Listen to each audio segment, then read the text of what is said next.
am also known as the Saint Nurse. I'm a registered nurse, I'm a life coach, and a mental health first aid practitioner.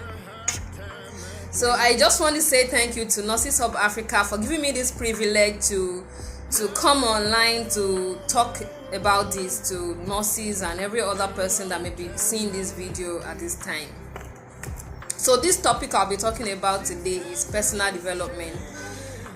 And I know you know about it, but it is nothing new actually, but I would like to just say it constructively. So if you see me looking at my notebook, I wrote some things down in my notebook so I can just go back to check. Alright, so I would like to define what personal development is. To me, personal development is that lifelong process of acquiring new skills or improving the skills that you have probably learned before. And it is done consciously. It doesn't happen by itself. You have to be deliberate about it. Like the saying that says that the day you stop learning is the day you start dying. That is what they are simply talking about personal development. You learn till you die. So you have to be deliberate about it. You have to be conscious about it, and you don't have to be at the four wall of a classroom before you acquire personal development skills or improve on your skills. It just means that you know what you want and you are consciously learning things that can take you there. According to Maslow's hierarchy of needs, all individuals have an inbuilt need for personal development, which occurs through a process that is called self-actualization. Of course, you know that self-actualization is at the top of the pyramid of that Maslow's hierarchy of needs. So if you are going to attain a level of personal development, you must plan towards it. You must set a goal to achieve it. It is not something that will just fall on you, like money fall on you, whatever. Personal development doesn't fall on you. You have to plan for it.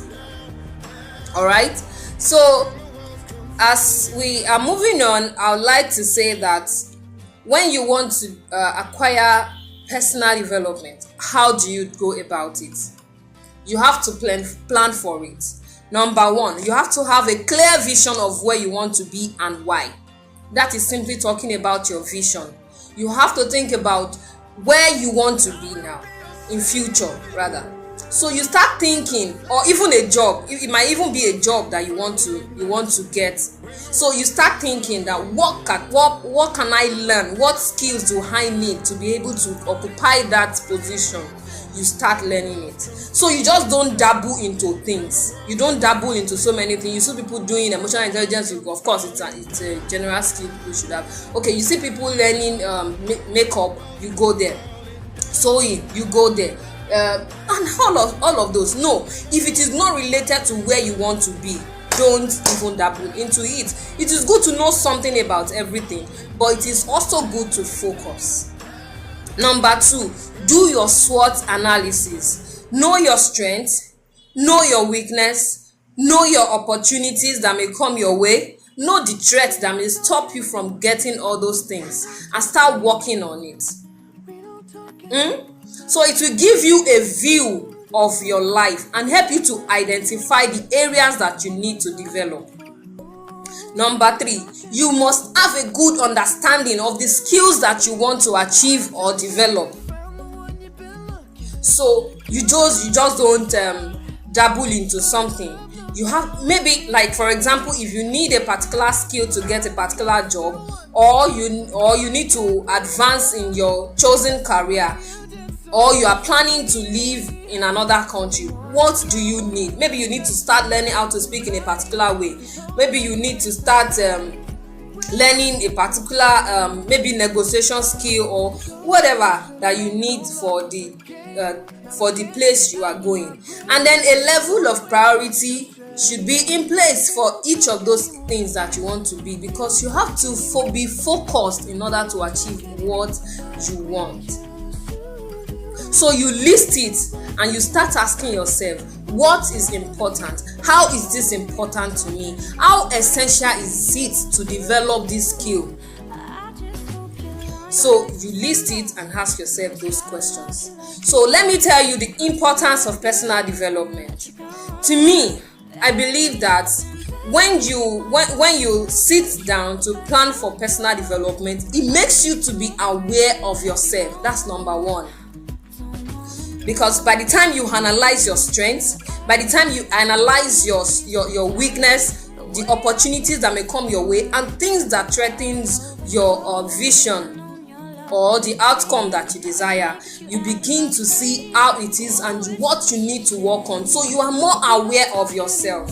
And number two, it will boost your self-confidence. It will boost your self-esteem. If you know so much about your field, you know so much about the position you want to acquire, when you are walking into that interview room, you are confident of yourself because you know that you are demand for the job. Then this skill, this personal development will increase your employability prospects, because in today's world, employers are not only interested in your certificate or that course that you have gone to study in school. They are now looking at the extra things, the additional things that you can do. What can you add to the organization that you are planning to be employed to? So these employers will look at those things, not just your certificate. When I went to do for an interview, and I went to for a nurse. They were looking for a clinical nurse. It's an HMO. But by the time they went through my CV, the HR told me that they can't just go and put me in a clinic because I'm beyond the clinic. That they need me, they need my other skills to be able to manage other clients. So they put me in client service, and they are paying me for that service. That is it. So it will increase your employability prospects. Number 4, it makes you a dynamic person. You are not just a one-way traffic person, because you can do one thing in different way. You can do so many things in different ways. So it makes you to be dynamic, flexible, and you are not just restricted to a particular organization. If they decide to fuck up today, you pick your bag and you go somewhere else. You are not a tree. It is when you don't have so much things in your hand that you begin to think that, oh, we employ you, and then you are there, you are stuck. Number 5, it facilitates quick promotion at work. So when they employ you and then you are productive and you are bringing innovations and you are creative, they think of, okay, so let's give this person more. And then they promote you. They commit more into your hand. Number 6, it improves your quality of life. By the time you are moving fast at work, you are effective, you are productive, you are happy. You know, it boosts your own self-esteem, your joy is full, and then you live a good life. So it will improve your quality of life. It will help you to build resilience, and you will lead a more fulfilling life.